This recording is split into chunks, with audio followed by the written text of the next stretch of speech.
En aquest videotutorial veurem com treballar amb els tabuladors.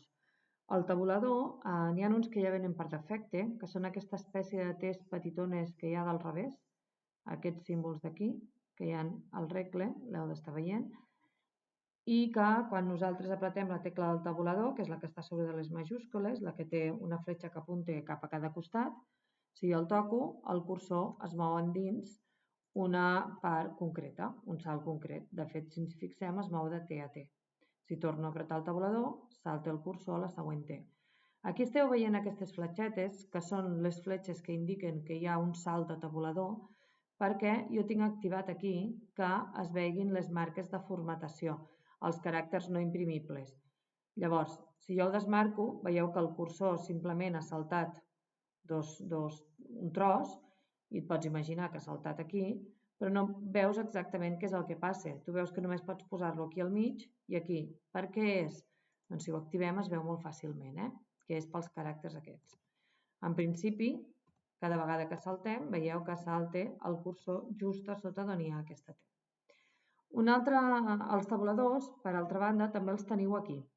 Aquests serien tabuladors especials.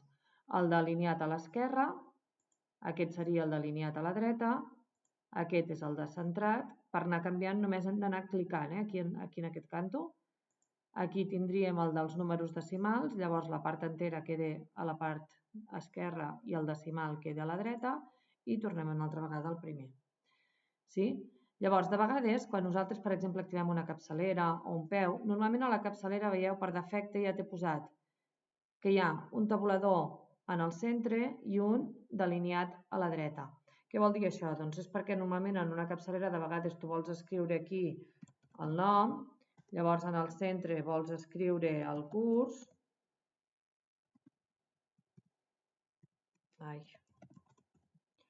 o 3, és igual, i aquí vols escriure la data, setembre.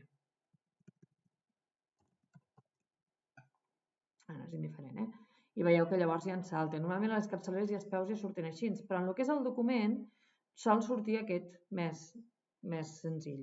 Clar, això, per exemple, els tabuladors van molt bé si tu vols alinear coses, de dir, doncs jo vull alinear aquí ara els alumnes. I llavors fas intro i saps que amb dos tabuladors et queden alineats. 1, 2 i escrius perfecte. Sí? 1, 2 i escrius perfecte, alineat. Val? El mateix si el que vols és alinear, per exemple, a l'esquerra o a la dreta, doncs podríem alinear amb un tabulador d'aquests. Una altra cosa que podem fer amb aquests tabuladors és, per exemple, ficar-los allà on a mi m'agradi. És que jo vull posar el tabulador en el 3. Doncs llavors jo vinc i poso aquí el 3. I ara fixeu-vos que en aquesta línia, que és on he ficat, jo estava en aquesta línia, el meu cursor estava aquí, si jo vinc i salto el tabulador, aquí m'han desaparegut les T's aquelles al revés, i directament em salta on jo tinc el tabulador. De fet, si el moc, veieu que em corre, bueno, ara l'he arrossegat fora, però si el torno a posar,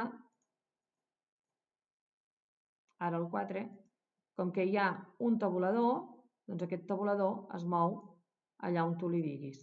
Només és un. Sí? Si el vull eliminar, el trec fora i tornen a aparèixer totes les T's que hi havia. D'aquesta manera, per exemple, podem fer una taula. Sí?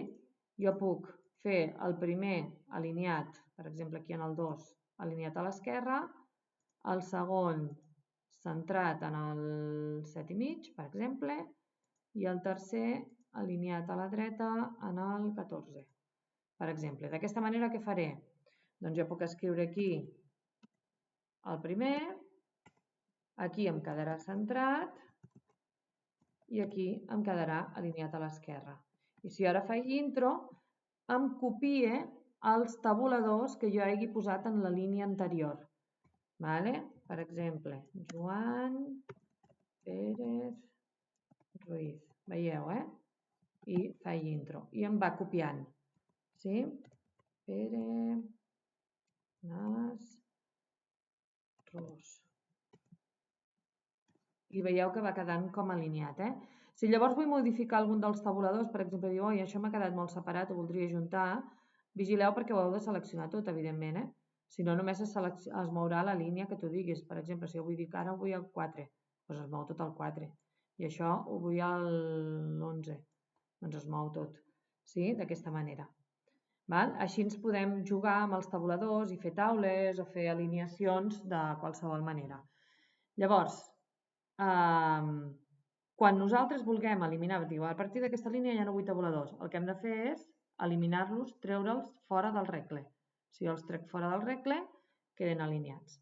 Una altra manera de jugar amb els tabuladors és des del format. El format del paràgraf teniu un apartat que és pels tabuladors, que també ens permet dir si és la posició i dir si volem fer un farciment entremig, doncs que s'ompli de puntets o alguna cosa d'aquestes. Sí? Doncs el que passa és que per col·locar-los potser és més fàcil fer-ho directament des del regle, però si volguéssim fer-ho d'alguna altra manera, doncs podríem fer-ho. I això és tot.